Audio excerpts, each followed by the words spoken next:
ليه بقينا بنتعامل مع الفن والفنانين بالطريقة دي؟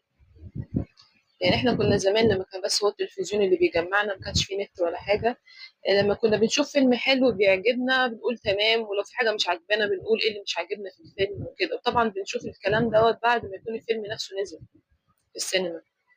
لكن دلوقتي بقى نظام تحسّي اللي هو شخص يعني الانتقاد بقى انتقاد حد عايز يهِد حد. يعني الفيلم حتى قبل ما ينزل على طول تريقة، ما حدش أصلًا لسه اتفرّج عليه، تريقة على الفنانين نفسهم هُم أصلًا مش لاقيين حاجة في الفيلم، يعني لسه الفيلم حتى ما نزلش سينما، هُم بس بيسمعوا إن هو خلاص هينزل، يتريقوا على العُمر بتاعهم. يعني في الوقت اللي المفروض فيه يعني المفروض العلاقة بين الفنان والجماهير تبقى متبادلة، ما تبقاش بس علاقة اللي هو الفنان ده لازم يبقى على قد توقعاتك وعلى قد اللي أنت عايزه منه أو أي حاجة، لإن أنت برضه إنسان. زي ما إحنا مثلًا بنسامح بعض أو مثلًا لمّا بنروح نتعامل مع الموظفين مهما بهدلونا ومهما عملوا فينا نقعد نقول أصل هُم والله تعبانين، أصل هُم مضغوطين، وأنت بتكون واقف عرقان وتعبان وجاي من السفر بس بتقدر تعذرهم.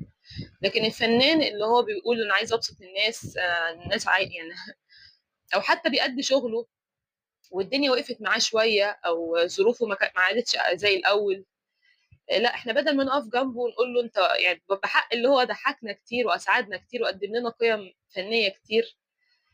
لكن إحنا لأ، إحنا أول ما بنشوفهم بيكبروا أو بينزلوا مستواهم بينزل، لأ بنقعد نتريق عليهم، وبجد يعني بنتعامل معاهم وهُم مش بني آدمين كأنهم ما بيحسوش مثلًا.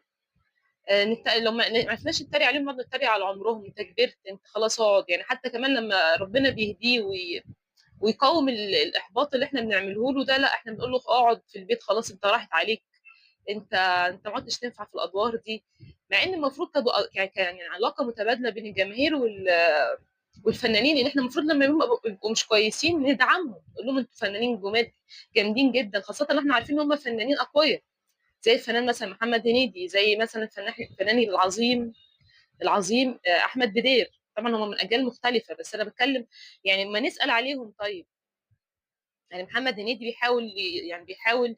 طبعا هو كان خلاص السينما نزلت يا جماعه، السينما ما عادش زي الاول، فالفنانين اللي هم كانوا مثلا زي احمد السقا ومحمد هنيدي والناس الجامده دي اللي هم ما طلعوش فجاه، ما لقيتهمش ناطين في وشك فجاه زي بتوع دلوقتي. فجاه دلوقتي مثلا تلاقي مثلا حد بقاله سنتين علاقات بقى ومش عارفه ايه، فجاه بقى نجم وبقى بيشيل فيلم لوحده.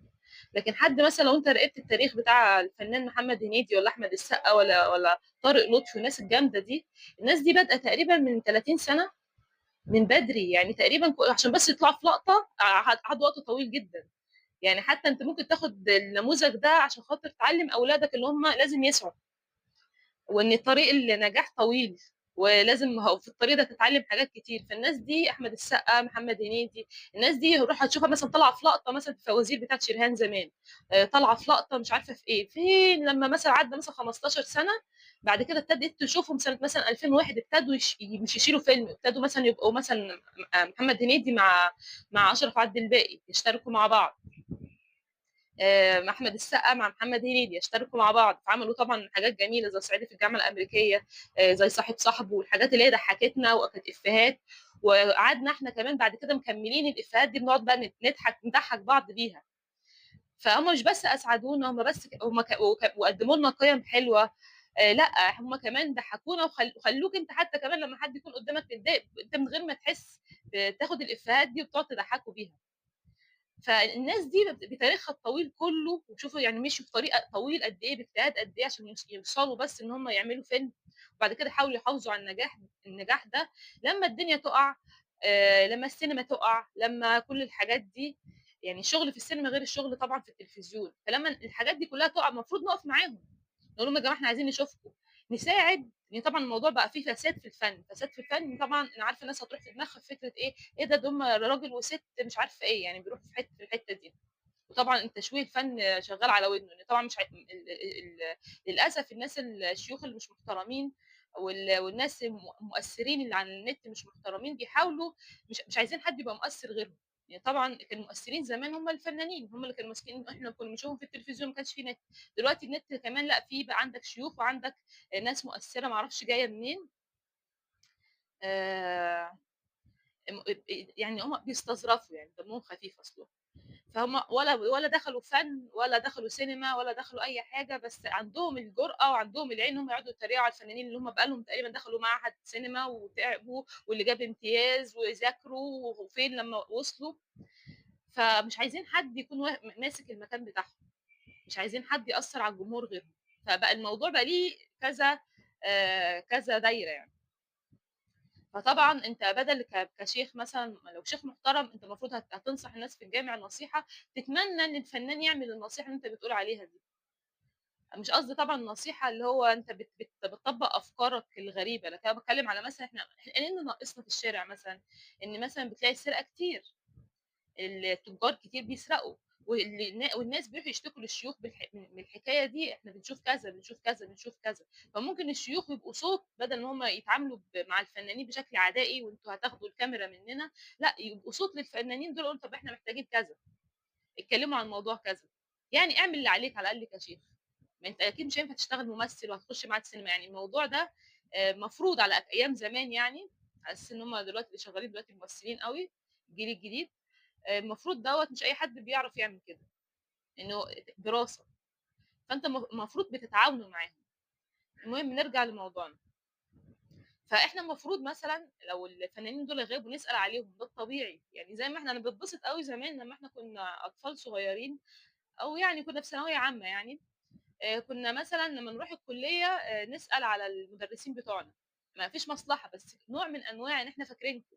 والاحلى كمان لما المدرسين دول قعدوا في البيت كمان، او مثلا ما عادوش ماسكين سناتر زي الاول او ماسكين حاجات زي الاول، دول كمان بيبقى احلى ان انت مثلا بتسال عليهم، بتروح لهم المدرسه، انتوا عاملين ايه دلوقتي. الحاجات دي بجد بتبقى كبيره وبجد بتفرق معاهم. لكن احنا بنعمل مع الفنانين العكس. يعني الفنان يعني مثلا حد زي عمرو دياب، عمرو دياب دلوقتي داخل مثلا في 40 سنه محافظ على مستواه. عمرو دياب تقريبا من نفس الجيل بتاع ريكي مارتن، يعني مغني مطرب اسباني، نفس الجيل. بس ريكي مارتن يعتبر ايه، قعد شويه، كسل شويه، مش عارفه ايه يعني. كل الناس اللي بدات مع عمرو دياب ما حدش عرف يكمل ويحافظ على ذوق الجمهور الوقت ده كله. لكن عندك عمرو دياب عرف يعمل المعادله الصعبه دي. فدي حاجه ملهمه ليك، ان انت شوف انت ازاي هو ازاي عرف يستمر، وازاي عرف برضه كل مره يقدم لك اغاني حلوه وكليبات حلوه، ومحافظ على مستواه ومحافظ على جسمه ومحافظ على وزنه. احنا ما بنسكتش بقى في الحاجات دي، احنا بقى بنقعد نقر عليه. طب هو حقه يا جماعه ان هو يبقى معاه فلوس بعد الوقت ده كله.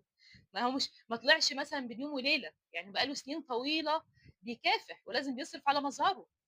وعلى سيره المظهر، في شيوخ كتير معاهم فلوس اكتر منه، مش يعني ما فيش مقارنه بين عمرو دياب اصلا يعتبر صفر جنب اي شيخ بيقدر يشتري اصلا لندن نفسها. انتوا ليه فاكرين شيوخ غلابه عشان هم لابسين مثلا لبس، فاكرينهم غلابه عشان هم لابسين جلاليب او مش ظاهرين كتير، بس هم معاهم فلوس كتير جدا وبيكسبوا كويس جدا. بس الفرق ان هم مش ظاهرين، مش بيتصوروا كتير. لكن الفنانين ما ينفعش يعملوا كده. تسريحتهم دي المفروض ترند، المفروض مش عارفه لو 3 ساعات دي تبقى حركه مش عارفه لماركه ايه، دي شغلانتهم. بيصرفوا على مظهرهم. المفروض بعد كده بيقول لك انا رحت فين وجيت منين، بس ده مش معناه ان دوت لا خلاص ده انت اغنى راجل في العالم.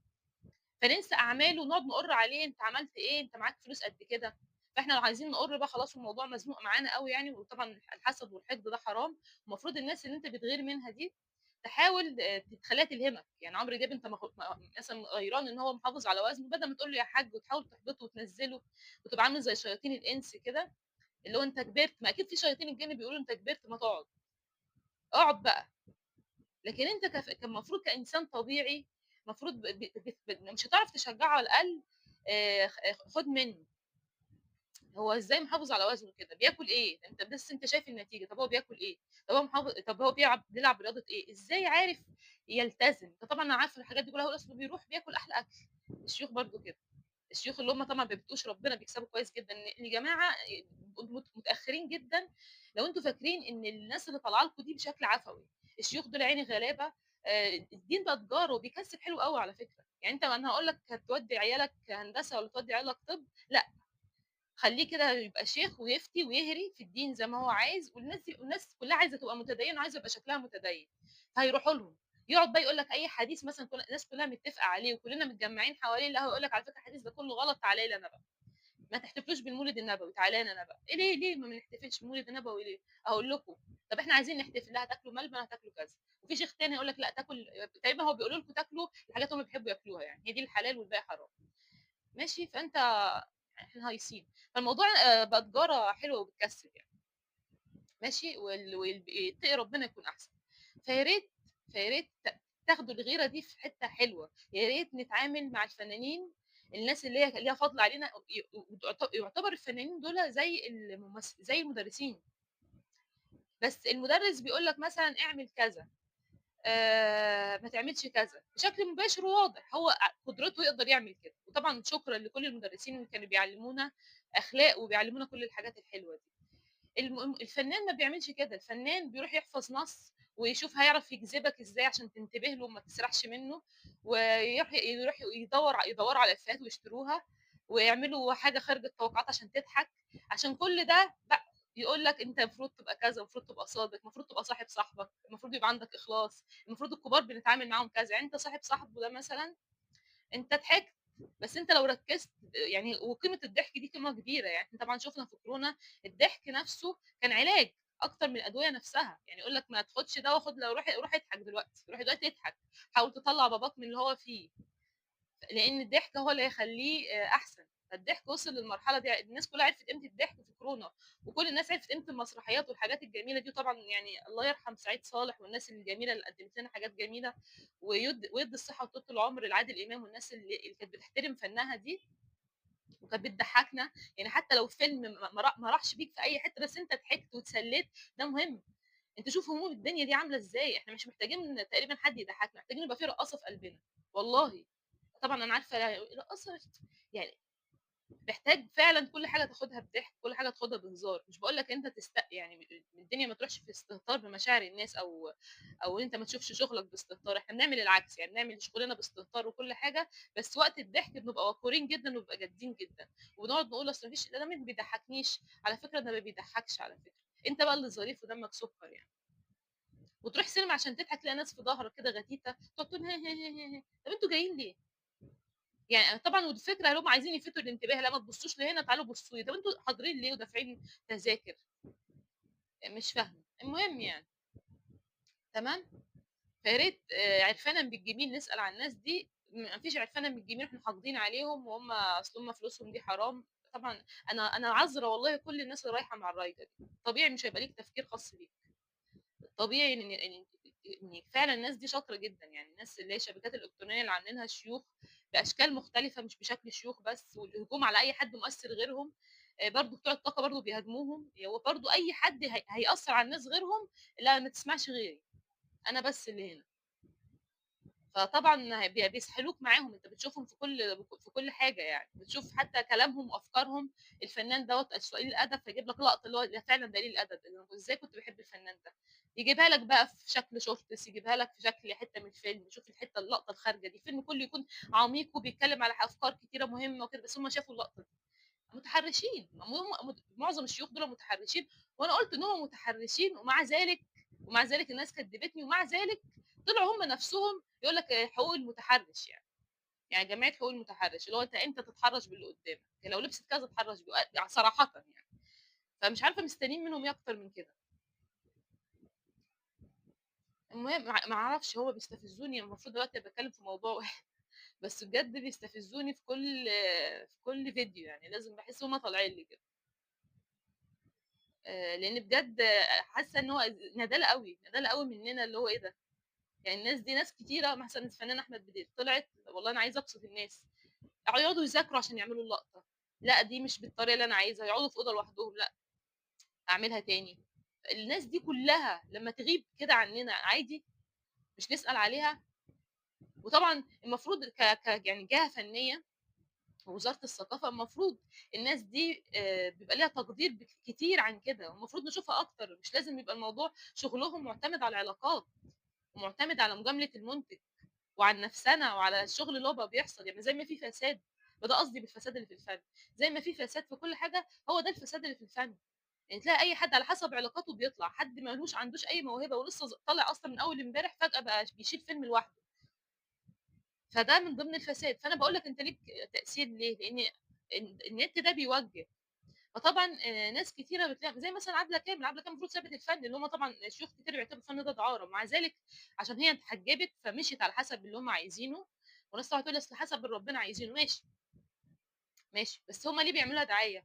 ليه بيجيبوا لها شورتس أنتِ فنانة ما حصلتيش، شوفوا اللقطة بتاعة عبلة كامل دي، طب ليه بترجعوها أنتم شايفين الفن ده حاجة شبه الدعارة كده، فليه بترجعوها هي تابت منه خلاص، أنتم ليه بتحاولوا تحفزوها وتقعدوا تجيبوا لها بقى شورتس كتير، سهير البابلي برضه، يعني كل الفنانين اللي هم اتحجبوا وراحوا مع الأفكار دي هم اللي بيعملوا لهم نجومية بعد ما يكونوا قعدوا في البيت. في حين أنت المفروض أنت كنت شايف إن هم عملوا ثواب وعملوا خطوة كبيرة، ما تفكرهمش بالزمن ده بقى. انت ليه بتطلعهم ان هم فنانين ما حصلوش؟ كان الناس هم دول فعلا الفنانين. طب هي لو هي كانت اتحجبت وربنا هداها من بدري ما كنتش شفت فنها، لو بالمنطق بتاعك يعني، لو بمنطق ليه المفروض تتحجب فتقعد فما نشوفش حاجه ما نشوفش حاجه في الفن بتاعها. تمام. وهي الدنيا ما بتمشيش كده برضو. الاسلام يا جماعه مش حجاب بس، ما لو اللي في المسلمين الاوائل ما كانوش محجبين بس، ما كانوش رجاله بتقوم بس. شوف العمران بتاعهم، انا مش هتكلم، ازاي كانوا بيبنوا، ازاي كان العماره كلها فيها فن. ده يقول لك ان الحضاره قامت على اتقان العمل وعلى عدل وعلى الناس تكون صادقه، مش مثاليين بس بيحاولوا يكونوا كده. صله الرحم، الجيره، لحد ما الحاجات دي من كتر ما هي اخلاق حلوه بقت جزء من ثقافتنا، واحنا طبعا بعد كده بقينا نبوظ الثقافه دي. حلو قوي لما يبقى دينا جزء من ثقافتنا. كان عندنا ثقافه الجيره، احترام الاب مهما كان الاب ده عامل ازاي، واحترام الام مهما الام دي كانت عامله ازاي. دلوقتي البنت تقول ما تكلمنيش، ما تمديش ايدك عليا.